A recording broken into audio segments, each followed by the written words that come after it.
It is difficult to think of a political phenomenon that has gained more currency in public and policy debates internationally in the last few years than populism.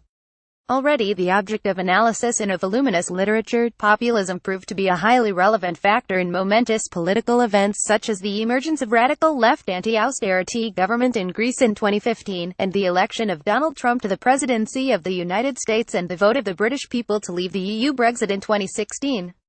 These events came on the heels of a long-standing process of strengthening of populist forces in the West more generally. But populism has now become a relevant phenomenon in many other world regions as well. Long a dominant force in Latin America, populism has now emerged as a distinct feature of politics in the Middle East, Asia, and Africa. Why is this so, and what does the global emergence of populism mean? In a recent special issue of the International Political Science Review, experts in the politics of a broad array of regions, West and East Europe, Latin America, Asia, the Muslim world, and Africa, reflected on the emergence and impact of populism. As a scholarly exercise, our special issue is an addition to a growing but still underdeveloped literature on cross-regional comparisons of populism. But even this literature is primarily concerned with comparisons between the two regions with the strongest populist footprint, Europe and Latin America.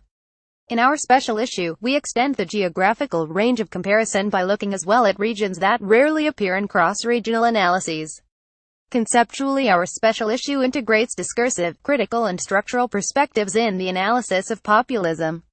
It thus constitutes a departure from currently dominant approaches to populism as a thin-centered ideology. Without discarding the insights of these approaches, we believe that our conceptualization of populism can accommodate diverse appearances of populism in many different regional settings. Opposing forms of populism may be an emerging pattern in mature European and North American democracies as well as traditional norms of liberal democracy erode. Our conceptualization owes a lot to a critical reading of the work of Ernesto Laclau, since we understand populism as an antagonistic, oppositional discourse that pits the people against official power.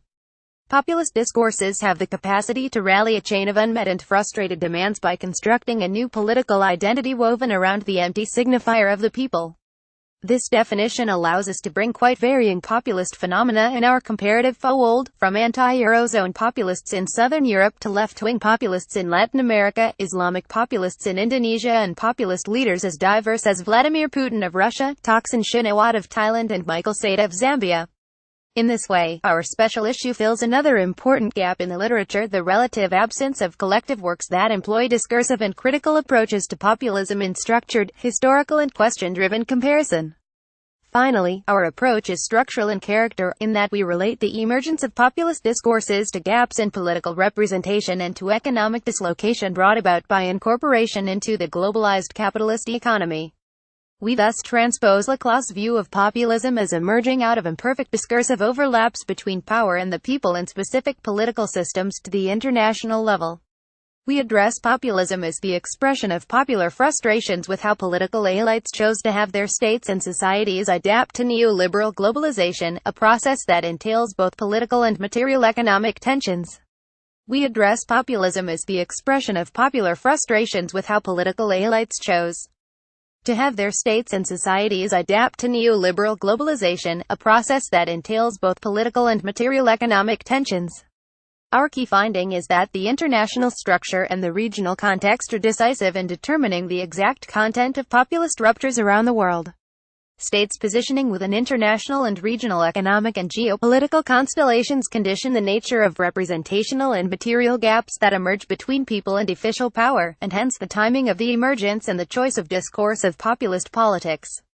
We show that populism is an inherent feature of a world characterized by severe transnational economic and societal pressures on the state, and by the persistence of unequal core-periphery relations. Other factors that interplay with structure are pre-existing patterns of state-society relations and historical legacies of populist mobilization. The findings of the special issue vindicated the decision to conduct this cross-regional comparison. Juan Grigera's historical analysis of populism in Brazil and Argentina, as a response to the changing dynamics of the political economy of the region, reflects our interest in how structural and regional contexts impact the apparition of populism.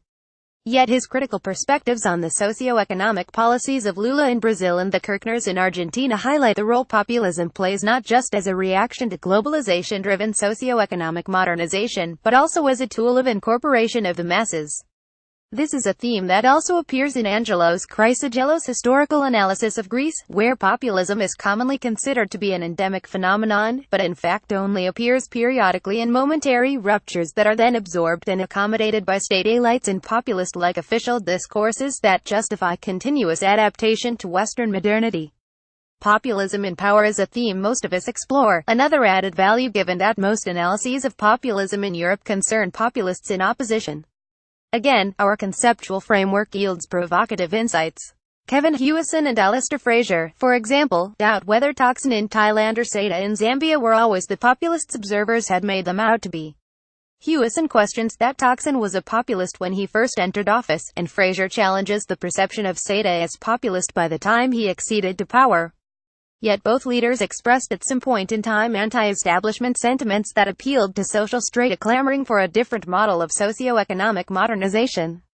Fraser especially argues that post-populist political arenas become empty of politics as the effervescence of populism recedes. An insight is true in Zambia as it is in Greece after the radical left SYRIZA signed a new austerity program with the Eurozone in 2015.